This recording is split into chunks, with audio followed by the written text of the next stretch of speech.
Λάντα Νίβα, ο ρωσικός θρύλος των 4x4. Πώς ένα σοβιετικό όχημα κατάφερε να γίνει παγκόσμιο σύμβολο αντοχής και να συνεχίζει να παράγεται έως και σήμερα. Η γέννηση του Λάντα Νίβα. Η ιστορία του Λάντα Νίβα ξεκινά στις αρχές της δεκαετίας του 1970, μία περίοδο που η Σοβιετική Ένωση επιδίωκε να ενισχύσει τη βιομηχανία της αυτοκίνησης και να προσφέρει στους πολίτες αξιόπιστα οχήματα για τις αχανείς εκτάσεις της χώρας. Η ανάγκη για ένα σύγχρονο 4x4 ήταν προφανής.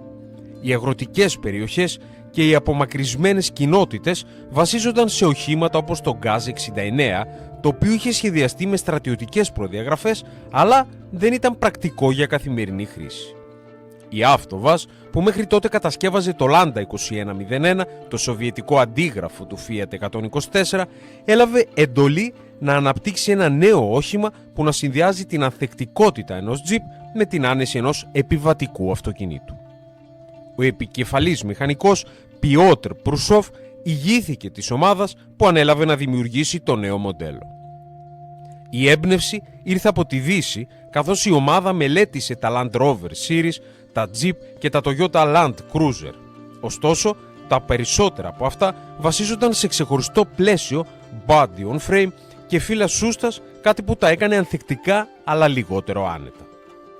Οι Σοβιετικοί αποφάσισαν να ακολουθήσουν μια διαφορετική προσέγγιση, δημιουργώντας ένα compact 4x4 με αυτοφερόμενο αμάξωμα, όπως ένα επιβατικό αυτοκίνητο, αλλά με σοβαρές εκτός δρόμου δυνατότητες.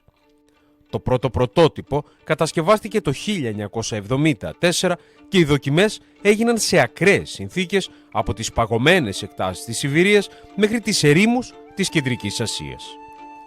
Το 1977 το Λάντα Νίβα 2121 μπήκε σε παραγωγή και έγινε αμέσως επιτυχία στη Σοβιετική Ένωση.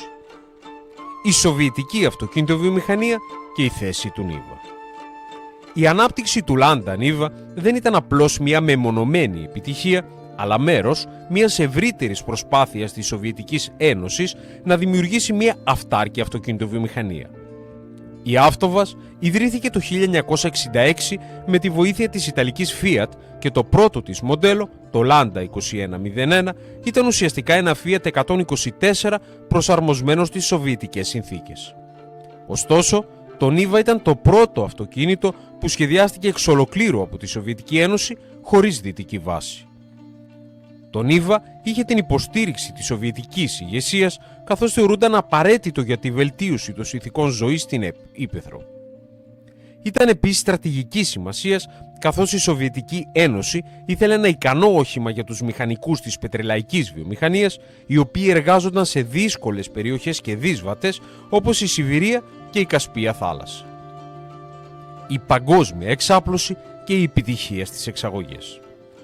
Παρότι η Σοβιετική Ένωση είχε περιορισμένες εμπορικές σχέσεις με τη Δύση, το Λάντα Νίβα έγινε ένα από τα ελάχιστα σοβιετικά προϊόντα που εξήχθησαν με επιτυχία σε χώρες της Δυτικής Ευρώπης. Από τις αρχές της δεκαετίας του 1980, το Νίβα άρχισε να πωλείται σε χώρες όπως η Γαλλία, η Γερμανία και η Βρετανία, όπου εκτιμήθηκε για τις εκτός δρόμου ικανότητές του, αλλά και τη χαμηλή του τιμή σε σχέση με τα Land Rover και τα Jeep. Στη Γαλλία η επιτυχία του ήταν τόσο μεγάλη που η εταιρεία Porsche ανέλαβε την αποκλειστική εισαγωγή και συμμετείχε με τροποποιημένα Νίβα στο ράλι Παρίσι-Ντακάρ. Το Νίβα βρήκε αγοραστικό κοινό και σε άλλες περιοχές με δύσκολες συνθήκες, όπως η Λατινική Αμερική, η Μέση Ανατολή και η Αυστραλία. Στον Καναδά έγινε δημοφιλές ως φθηνό 4x4, ενώ στη Μογγολία και την Κίνα χρησιμοποιήθηκε ευρέως από κυβερνητικές υπηρεσίες. Το Νίβα και η πτώση της Σοβιετικής Ένωσης.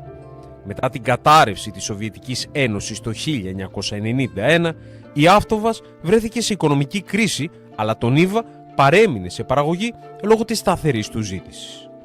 Κατά τη διάρκεια του 1990, η εταιρεία παρουσίασε νέες εκδόσεις με μεγαλύτερους κινητήρες 1,7 και 1,9 λίτρων, ενώ προσθέθηκε και σύστημα ψεκασμού για συμμόρφωση με τις ευρωπαϊκές προδιαγραφές εκπομπών ρήπων. Το 2002, η Αυτοβάς συνεργάστηκε με τη General Motors για την ανάπτυξη του Chevrolet Niva, το οποίο κυκλοφόρησε το 2006. Παρόλα τα αυτά, το κλασικό Niva παρέμεινε σε παραγωγή και το 2020, μετά την αποχώρηση της General Motors, η ρωσική εταιρεία το επαναλανσάρισε ως Lada Niva Legend. Το Niva σήμερα και το μέλλον του. Παρά το ότι ο σχεδιασμός του έχει μείνει σχεδόν αμετάβλητος για σχεδόν 50 χρόνια, το Niva εξακολουθεί να πωλείται και να χρησιμοποιείται σε ολόκληρο τον κόσμο.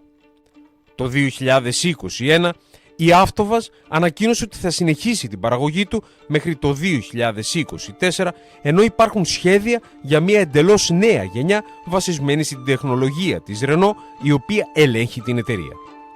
Σήμερα, το Niva χρησιμοποιείται ακόμα από στρατιωτικές και κυβερνητικές υπηρεσίες, αλλά και από λάτρεις των 4x4 που εκτιμούν την ανθεκτικότητά του. Το Lada Niva δεν ήταν απλώς ένα ακόμα 4x4.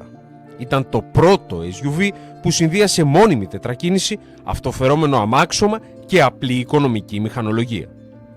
Παρά τις τεχνολογικές εξελίξεις στον χώρο της αυτοκίνησης, το Niva παραμένει ένας ζωντανός θρύλος, αποδεικνύοντας ότι η απλότητα και η λειτουργικότητα μπορούν να αντέξουν στον χρόνο.